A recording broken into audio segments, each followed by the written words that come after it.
Terus sama si cowok itu temen-temenku itu ditendang, dipukul, ditendang. Temennya? Sampai jatuh, ngancem. Saya kan mutusin, terus bilang gini, kalau kamu mutusin saya bakal bunuh kamu.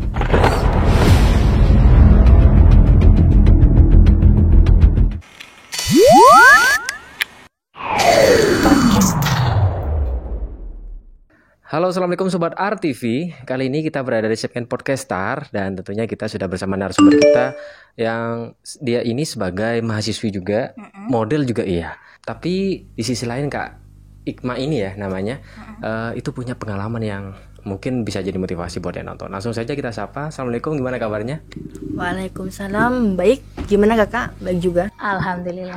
Baik gitu ya. Kita tuh seneng gitu ya kalau punya kenalan baru atau orang-orang baru gitu ya, anak-anak muda yang punya potensi, apalagi di bidang model. Jadi wajar gitu kalau Kak Ikma tuh aktif di dunia model, memang punya potensi dia ya, benar nggak sih? Betul. Nah, Kak Ikma sendiri tuh modelnya dari kapan? Kalau nggak salah tuh dari tahun 2016 sampai sekarang gitu ya. Sampai sekarang. Sekarang kesibukannya apa? Kuliah kah atau kuliah? Kuliah. Oke, ya. Jadi modeling sambil kuliah. Kuliah sambil endorse juga. Endorse juga. Wow, emang dunianya ya.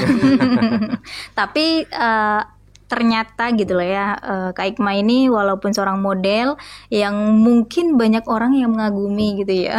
Iya kan, banyak fansnya ya.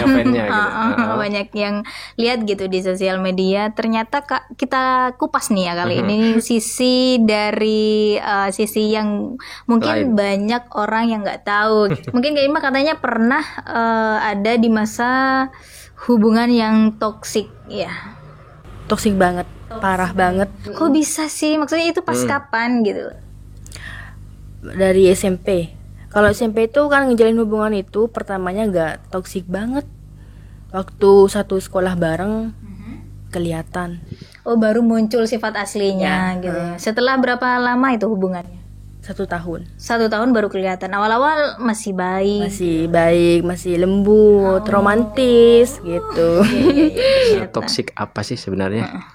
Itu waktu SMA. Saya kan duduk di luar gitu kan, di luar kelas itu gak dibolehin. Cuman duduk di luar aja gak boleh. Takut dilirik cowok lain katanya. Padahal kan aku gak ngapa-ngapain gitu, cuman duduk aja gitu. Terus kalau kemana-mana itu diikutin. Sampai kakak kelas saya tuh bilang saya tuh punya satpam katanya. Gitu. Iya, kemana-mana tuh harus ikut gitu. Gak boleh gak ikut. Tapi perasaannya Kak Ikma sendiri pas waktu maksudnya dapat sikap yang kayak gitu dari pacarnya yang dulu itu kayak gimana dulu? Kalau awal-awalnya sih nerima gitu. Nerima wajar lah ya. Namanya juga sayang gitu kan. Bener. Lama-lama ternyata wah gak bisa. Gimana ya? Kok gini sifatnya gitu. Dulu kan gak kayak gini, kok bisa kayak gini. Dia bilang gini. Saya kan nanya, kamu kok sekarang kayak gini? Sempat diobrolin berarti ya. Aku tuh gini tuh karena sayang sama kamu, gak mau kehilangan kamu. Terus saya bilang, iya tahu, tapi semua kan ada batasnya gitu. Bener. Kamu tuh berlebihan banget gitu. Iya benar juga sih ya. Tapi gini, kita tanyain sama seorang cowok nih ya. Kira-kira kalau cowok sayang haruskah kayak gitu? Sebenarnya gini, kalau memang cowok itu sayang, harus ada rasa kepercayaan juga. Betul nggak? Setuju nggak sih? Kalau dia tuh nggak pernah percaya sama sekali. Selalu overthinking terus. Padahal saya tuh nggak ngapa-ngapain. Negative thinking terus berarti ya ke kamu. Udah setia iya gitu. Tapi tetap overthinking, negative thinking, dikira sama cowok lain apa gitu. Salah satu kalau kita percaya sama sayang sama orang, kalau kita mempunyai kepercayaan, itu salah satu bukti juga kan kalau kita sebenarnya sayang dengan orang itu, betul nggak? Iya benar. Dan mungkin kalau emang dia sayang, mungkin dengan caranya dia mungkin salah ya kan, over lah bukan salah over, tapi itu dampaknya ternyata nggak tahu kita ya, betul nggak? Nah, biasanya kalau kayak gitu nggak mau diputusin ya? Nggak mau. Tapi sebelum kita bahas itu, kayak apa sih sebenarnya toksik yang sudah pernah kamu terima dari mantannya yang dulu? Separah apa sih? kasar, sempat pernah mau dipukul. Terus kalau tengkar itu di sekolah tuh kerudung saya tuh ditarik, di itu Dijambak gitu. Pokoknya marah-marah. Banyak orang tuh marah-marah gitu. di depannya orang. Di depan banyak orang, saya tuh malu gitu. Kok gini gitu. Mau nangis tapi gimana gitu. Nah, itu akar masalahnya kenapa sih kalau kok sampai kayak gitu tuh dulu? Cemburu gak jelas. Cemburu nggak jelas aja dia sampai kayak gitu. Oh, Cemburu gak jelas. harusnya kan diobrolin dulu ya kan? Diobrol tapi nggak percaya kak, nggak pernah percaya, terus kasar mainannya. Terus teman-temanmu gimana waktu itu lihat kamu? Itu tuh kasihan sama saya, udah putusin gitu. Itu tuh udah toksik banget, kamu masih pacaran aja udah kayak gitu, apalagi udah nikah, gimana gitu. Nggak pantas seorang cowok tuh mukul cewek gitu. Teman-teman saya tuh marah gitu ke saya, kok bisa bertahan gitu selama ini gitu, kok bisa. Iya, benar-benar juga ya. Tapi Kak Ikma ini merasa bucin gak sih sama dia dulu? Ya bucin banget. Tapi berarti kalau orang bucin kan biasanya kan nggak sadar tuh orangnya kasar, dibilang wajar kayak gitu. Wajar, Itu pertamanya itu. berapa lama tuh mengalami kebucinan itu? Ya setahun lebih. Terus ke belakangnya tuh udah nggak, pokoknya sejak masuk SMA itu udah gak bucin lagi. Cuma SMP aja waktu bucin. Enif tuh dirayain gitu waktu SMP. Terus saya ultah hujan-hujan sama dia tuh dirayain gitu. Sampai matanya tuh kemasukan api gitu. Tapi pas kalau udah SMA tuh nggak dirayain. Kalau saya ngerayain 3 kali, kalau dia tuh cuma sekali. Gitu. Cuman awal aja. Awal-awal aja ya. Dari Kak Ikma sendiri yang paling menurut Kak Ikma itu merasa ini terlalu deh, ini kayaknya over, itu ada nggak ketika kayak gimana waktu itu? Itu di waktu kejadian waktu mau mukul saya itu kan gini, saya kan udah cuekin dia kan, nggak terlalu respon. Nah waktu itu saya bareng teman saya cewek, tapi tuh saya nggak terlalu dekat, cuman waktu itu duduk aja. Terus dia bilang gini, kamu berubah sama saya tuh gara-gara bareng sama dia gitu. Terus sama si cowok itu, temen-temenku itu ditendang, dipukul, ditendang Temennya? sampai jatuh. Nah pas waktu itu teman-teman saya tuh sama kakak kelas saya tuh ngelihat. Nah waktu itu pas tengkar ribut gitu, satu sekolah tengkar ribut. Saya malu banget kak, gara-gara cemburu gak jelas gitu. Saya kan sumber masalahnya tuh kan saya sama dia. Tapi pas Semua orang kena gitu ya. malu pokoknya sampai Tapi dibawa ke orang BK. tuamu tahu nggak sih, maksudnya udah kenal sama orang itu? Kenal, dia tuh sering ke rumah. Pertamanya tuh saya gak bilang sifat dia, cuman bilang dia baik. Tapi emang benar sih, dia tuh emang baik orangnya. Tapi dari negatifnya tuh posesif banget, kasar. Mulai dia kasar ke kamu cerita nggak sih sama orang tuamu? Pertamanya enggak, tapi kalau udah kelewat batas baru cerita. Mama bilang gini, kok kamu baru bilang gitu. Oh ya. Sekelewat batasnya kayak gimana? Apakah hanya itu mungkin mau mukul lagi atau ancaman apa? Ngancem. Saya kan mutusin, terus bilang gini, kalau kamu mutusin saya bakal bunuh kamu gitu. Wow. Emang nekat banget sih orangnya, nekat banget kak. Saya dulu tuh cuma bercanda kan, kalau kamu emang benar sayang sama saya, lukain tangannya, langsung dilukain. Oh dia. Oh berarti dia tuh mau semua. Apa-apa dilakuin demi saya tuh gak apa-apa gitu. Tapi gimana Nah, ya? tapi kan katanya kamu diancam mau di itu. Dibunuh. Tapi nggak kenapa-napa kan? Enggak kenapa-napa. Saya langsung cerita ke mama. Sama mama, terus langsung ditelepon kakaknya, suruh ke rumah, suruh selesaiin baik-baik. Ya. Gitu. Karena kalau itu bisa jadi pidana dong. Pidana jatuhnya Jatuhnya kamu ya. kalau mau kemana-mana nggak aman. Nggak aman. Sempat bilang mau dibakar rumahnya juga.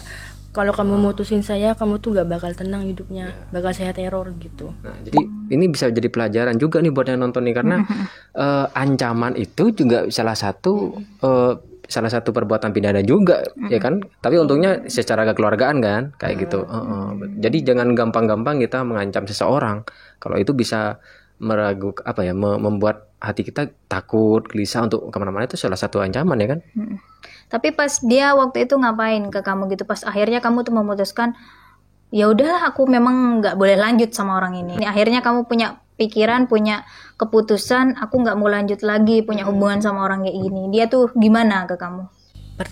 Pertamanya nggak mau, tetap ngabarin. Pokoknya aku nggak mau, pokoknya aku tetap sama kamu, nggak ada kata putus gitu. Tetap nggak bisa. Terus dengan cara saya manas-manasin dia, cari cowok lain gitu sengaja gitu, supaya itu dia pas benci ke saya, pas dia mau. Terus juga karena masalah yang kakaknya ke rumah itu, terus pas selesai masalahnya. Oh, akhirnya setelah kakaknya ngadep ke orang tuamu lah gitu, akhirnya dia mau Gitu. ngejauhin kamu. Tapi kepaksa, tapi tetap ngechat gitu. Tapi sama saya tuh cuekin. Tapi lama-lama kelamaan tuh pas hilang Berhenti gitu aja, sendiri. berhenti gitu. Terakhir kamu last kontak sama dia kapan? 2018. Oh, 2018. Dan dia udah nggak ada komunikasi lagi apa? Kemarin tuh lihat IG saya, tapi loh ini kok ada namanya gitu, langsung blokir. Soalnya nggak tahu apa ya, nggak mau tahu menahu tentang dia lagi gitu. Kalau inget, Jadi ke flashback sama yang dulu ya. tapi nggak apa-apa, jadiin pengalaman gitu. Tapi ancaman nggak ada lagi ya? Nggak ada lagi, alhamdulillah. Banyak banget sih Kak, kalau soal percintaan saya bukan cuman toksik, ditipu juga pernah. Ditipu? Apa? Ditipu Ditipu uang atau ditipu Ditipu uang. uang? Iya. Karena percintaan. Iya. Berapa? Kok bisa sih? Gimana sih ceritanya? Pokoknya banyak banget. Apa ya? Pertamanya gini, dia tuh bilang jadi masinis. Masinis kan. Ini satu orang apa beda orang? Beda lagi. Oh, beda. Setelah itu, mungkin karma dari saya ya, karena saya mutusin dia ya. Entahlah. Tapi ya enggak juga dong. Dia kan kayak gitu sama kamu. Dia tuh katanya bilang masinis gitu. Pokoknya banyak apa ya? Banyak bicara tapi itu gak ada bukti. Tapi saya percaya aja. Dia minta uang ke saya 100, 200, saya kasih. Karena tuh kalau saya tipikal orang kalau misalnya udah sayang royal gitu. Apa-apa tuh gampang bucin. gampang bucin, gampang percaya juga gitu. Ini kok cuman bicara aja gitu, gak ada bukti. Sedangkan saya tuh gak pernah dikasih uang 1.000 aja, gak pernah. Duh, kalau jalan siapa yang bayarin? Saya Oh. setiap jalan tuh saya yang bayar. Dia tuh juga sering minta uang buat beli rokok gitu. Buat apa? Saya yang ngasih gitu. Nggak tahu kenapa kok. Total berapa tuh yang kalau di total? Kalau dia Ya jutaan sih. Nggak tahu ya. Sudah berapa lama itu? Padahal cuma 4 bulan loh. 4 bulan tapi sudah jutaan ya? Jutaan. Apalagi mantannya dia sampai ratusan juta. Mantannya yang cowok itu saya nanya. Loh, berarti kamu sempat nanya? Sempat nanya tentang dia setelah putus. Dia tuh gini dia orangnya, terus bilang gini, kakak yang cowok itu kan punya mbak kan, mbak saya itu ketua bank gitu, tapi percaya saya nanya, bener mbaknya itu pegawai bank mana, nggak ada kerjaan itu, dan mbaknya bohong itu, dan kamu ditipu, bilang gitu. Astagfirullahaladzim gitu. Pokoknya tuh akhirnya kamu bisa lepas sama cowok itu pas gimana? saya yang mutusin, dia tuh ketemu sama cewek lain. Oh, kamu mergokin. Kakak saya tuh gak sengaja, saya kan bareng sama kakak saya kan kemana-mana. Nah saya tuh mau ambil baju endorsan. Lah kakak saya tuh ketemu loh, itu dia tuh, kok ada dia. Kakak saya klakson, dikira mau ketemuan sama saya, ternyata sama cewek lain. Padahal malamnya tuh saya sempat ketemu. Tapi kalau bareng sama saya tuh bajunya tuh selalu putih, merah, hitam. Kalau nggak bareng saya beda lagi bajunya. Oh gitu. Biar nggak biar nggak diingetin gitu lah ya bajunya. Apa ya, dia tuh kalau bareng jalan bareng sama saya tuh, kakak tahu sepeda motornya apa? Apa? Supra. Tapi saya mau, nggak apa-apa, nggak mempermasalahkan gitu. Surat yang jadul kan? Yang jadul itu. Bukan yang sekarang. Karena kamu nggak melihat dari segi materinya. Nggak pernah melihat dari segi materi, tapi orang-orang selalu nganggap lihat dari segi materi, padahal saya nggak gitu, asal orangnya baik. Tapi alhamdulillah sekarang udah dapet yang baik, lebih baik, alhamdulillah dari semua kisah cinta saya. Nggak Akhirnya ada yang itu ya, nggak ada termasuk itu semua yang sekarang. Alhamdulillah buat jadi pekan pengalaman gitu. akhirnya bisa bertemu sama orang yang tepat ya sekarang ini. Udah 3 tahun. Wah, tapi masih aman ya? Aman. Alhamdulillah akhirnya gitulah ya. Dari dari buah kesabarannya si Kak Ikma ini ya. Kalau menurut Astri si Kak Ikma ini orangnya polos atau gimana ya? Polos. Kalau nggak polos ditipu gitu kan. Tapi dari bisa situ, belajar ya dari situ. Jadikan pengalaman gitu. Dari situ juga bisa harus lebih hati-hati ya Kak Ikma ya. Lebih hati-hati. Lebih hati-hati. Ya sejak saat itu kakak saya tuh nggak gampang percaya sama cowok lagi. Iya benar itu Harus hati-hati, wajib gitu. Harus Diseleksi diseleksi dulu gitu. Tapi alhamdulillah sekarang. alhamdulillah. Berarti yang cowok yang sekarang ini buat deketin kamu agak susah ya awalnya ya? Pendekatan berapa lama? Nggak cuma seminggu. Oh, seminggu. Saya tuh lekas itu Kak, lekas sayang gitu. Oh gitu ya Tapi benar. selama seminggu itu nggak ada masalah dan sampai sekarang pun sudah terbukti 3 tahun ya, sudah nggak ada 3 masalah ya. tahun, nggak ada Berarti emang pembuktian secara langsung, berarti tanpa teori dan Berarti feelingnya kali ini benar ya tepat gitu. sasaran. iya. Dan sekarang sudah sibuk dengan model, didukung juga ya, masih. Didukung Didukung. alhamdulillah. Terakhir, Apa? sorry nih tak potong. Pernah juara? Juara berapa? Alhamdulillah banyak. Wah banyak ternyata ya. Wah, juara apa aja tuh yang paling berkesan? Yang paling berkesan tuh juara 2 Semadura. Wah. Kenapa? Karena waktu itu yang kan ada juara 1 2 3. Juara 1 2 3 itu perwakilan dari Madura. Terus ada juara 3. Emang dari segi wajahnya tuh gak cantik gitu kan. Nah terus ada agensi lain itu gak terima. Soalnya agensinya sendiri mana buahnya tuh gak juara 3, kok malah dia gitu. Terus jadi ribut gitu kan. Ribut sampai ada yang mukulin kursi. Pokoknya ribut banget. Padahal itu acaranya Pamekasan sendiri. Nah waktu itu pas Pamekasan kan gak ngadain acara itu lagi sekarang jarang. Waktu itu. Nah itu berkesan banget sih menurut saya. Soalnya ya kayak gitu langsung ngeliat kehebohan orang-orang tuh tengkar ribut gitu gara-gara itu. Acara apa tuh kalau nggak salah? Fashion Semadura. Oh, fashion. Fashion Week Semadura, Fashion Muslim. Tuh banyak apa yang ikut. Tapi saya tuh gak nyangka kok bisa saya juara gitu.